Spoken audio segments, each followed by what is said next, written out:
The roar of engines filled the air at the Circuit de la Sarthe on June 11, 1955, as thousands gathered to witness the famed 24 Hours of Le Mans. The race had always been a showcase of speed, innovation, and human endurance, but that year it became infamous for an unprecedented tragedy. The crash, one of motorsport's darkest moments, claimed the lives of 83 spectators and French driver Pierre Levetta, while injuring over 120 others.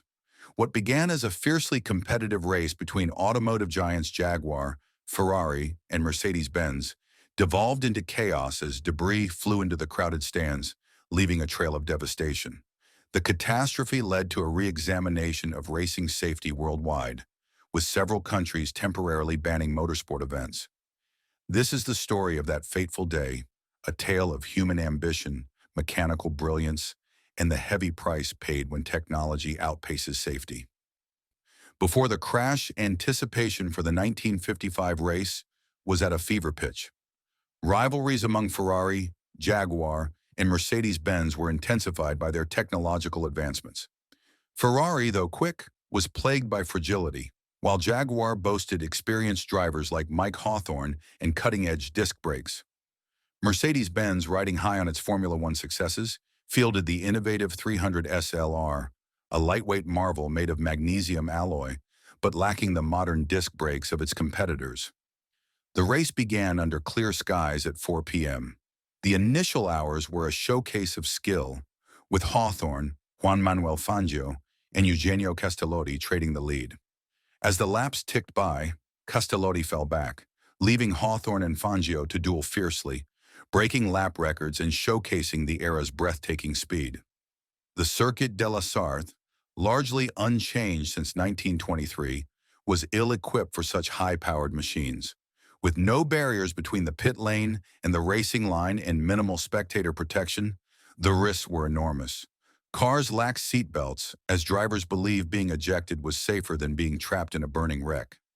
Spectators stood perilously close to the track, often with little more than a hay bale separating them from the speeding cars. The fateful moment came on lap 35. Hawthorne, pushing his Jaguar to its limits, was signaled to pit. As he slowed abruptly using his superior brakes, Lance Macklin's Austin Healey swerved to avoid him. This sudden maneuver placed Macklin directly in the path of Levig's speeding Mercedes. Levy, with no time to react, rear-ended Macklin's car, which acted as a ramp, launching Levy's vehicle into the air. At over 200 kilometers per hour, Levy's car vaulted the earthen berm separating the track from spectators, disintegrating upon impact. Heavy components like the engine block and suspension were hurled into the crowd, causing carnage. Levy was thrown from the car and killed instantly. Adding to the horror, the magnesium bodywork ignited, intensifying the blaze when water was poured on it by rescuers unfamiliar with magnesium fires. Meanwhile, Macklin's car careened across the pit lane, narrowly avoiding other vehicles and injuring several officials before coming to a halt. Macklin himself emerged unscathed, though his car was a wreck. Hawthorne, shocked and shaken, continued the race under his team's encouragement, though he later faced public scrutiny for his role in the chain of events. The aftermath was chaos. Medical personnel and spectators scrambled to assist the injured, but the scale of destruction overwhelmed the available resources. Hawthorne, overcome with shock, initially refused to continue, but was urged to finish another lap. Meanwhile, John Fitch, Leveg's co-driver, consoled Leveg's grieving wife and urged Mercedes to withdraw from the race. Team manager Alfred Neubauer eventually ordered the withdrawal, ensuring Mercedes cars left quietly in the night. Race officials controversially decided to let the race continue, citing safety concerns for the departing crowd and contractual obligations. The official death toll ranged between 80 and 84, with countless others injured. A subsequent inquiry absolved the drivers of direct blame, instead condemning the outdated track design and lack of adequate safety measures. The disaster prompted immediate bans on motorsport in several countries. Switzerland implemented a motorsport ban that lasted until 2015 for electric races. Track safety standards were overhauled, and protective barriers became mandatory.